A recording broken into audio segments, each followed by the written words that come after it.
I'm happy that Kansa and DRR, Alternative Futures and Development Alternatives, all have come together for a consultation and a roundtable on adaptation and disaster resilience in INDCs for 2 days. And on the same occasion, you are publishing a booklet, a photo documentary booklet on women in frame, a photo documentation of women and the challenge of climate change on the occasion. So I'll start from the women itself. Now we are giving one advertisement for Give It Up subsidy. There the earning member of the family says to his wife, I am giving it up my LPG subsidy because I have seen my mother doing it on firewoods and how she was suffering. It's a great climate action. And therefore, Modi government has appealed people to give up their subsidized LPG gas connection so that the subsidy can be given to the poor of the needy. Even today, out of 180 million households, rural households,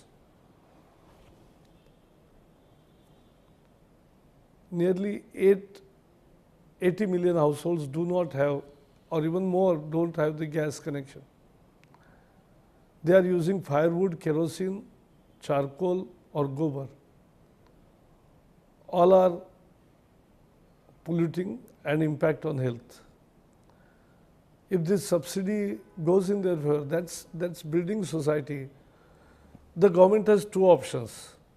One is to declare by decree that henceforth the income tax payers won't get subsidy and arrive at the same result by organizing a public movement. And we have done it. Why I am saying that particular initiative with great interest today is that last week I was in Luxembourg and Paris. And when I told this initiative, more than 15 country ministers came to me and asked me more about this. Because this is how the new resilience is also built upon. I am also happy to tell you all that now the world has accepted our demand that the climate action resilience building is not only about mitigation action. It's about mitigation 50%, 50% adaptation, and technology support and finance means of implementation is also important, and that also will be reported. And therefore, adaptation cost, every country will have to do. We'll do our own, but you need money for that. Least developed countries, small island countries, and there are many issues around it. And therefore, this adaptation has become a very important, and disaster resilience. And we want to map everything into our INDCs. As our Prime Minister has guided that our lifestyle, our foregone emissions because of our lifestyle practices is also in contribution. It's a new idea, but we'll put it on the table. So there are many new areas, exciting ideas around the INDC building. Ravi Shankar Prasad will tell you about how we are preparing for it. It's a very structured exercise. A great alliance of 130 directors and departments. It's a large coalition of government departments because we have to see beyond 5-year plan. We are looking for 15 years future. And therefore, we are saying that our INDCs will be more scientific and will walk the talk. And your consultation will definitely help us to get more inputs, because this is the last stage when we want this, because I have asked private sector also to compile the data and give us the figures, what private industries are doing, because whenever I visit private industries, it's a new awareness. So everybody is trying to clean up their acts, and that's a good idea. That's how country builds their INDCs. So INDC has become a movement, and we want to make it a movement. But last point which I want to tell you is about, let us not be skeptic. Let us not be pessimistic as if world is going to doom. Yes, human intervention has caused climate change. 0.8 degree temperature rise has happened since Industrial Revolution, but India is only 2.4% of the cumulative emissions. And there are many other countries, and that historical responsibility is an important aspect. So we have actually prevailed upon the world community, and particularly developed world, that these divisions, annexures, and the basic pillars of UNFCCC won't be diluted.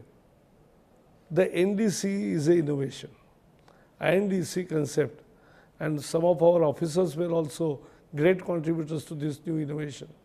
This innovation shows that every country is willing to take some action on their own, and there will be three graphs: business as usual, on our own resources, and if we get more finance and technology support, there can be more action. And sometimes people get scary. One day, Congress, Communist and BJP MPs and leaders came to me from Kerala.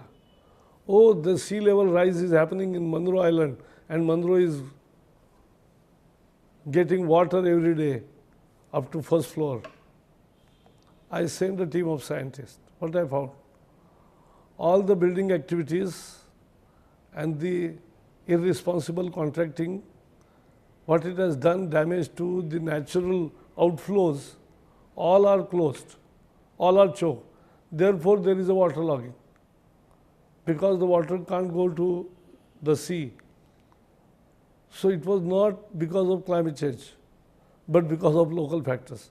The way we got flood in Jammu and Kashmir, when you choke everything, you will have floods. If you build your houses in riverbed, you will have floods. Adaptation resilience, disaster resilience is all about creating more awareness, making people aware, making them desist from these such practices, providing them alternative planning. Whenever I go to Dehradun, the city could have been thought of well and could have been built around 6 or 7 floors, and you would have saved thousands of hectares of jungle forest. It was a best forest. We destroyed because city is growing 1 floor or 2 floor. You must think these are all aspects of disaster resilience also, and therefore your deliberations will be very useful. Please give me your feedback, and we will factor your inputs also into building our INDCs. I wish all the best. Thank you. And I'll definitely like to receive your comments. Thank you.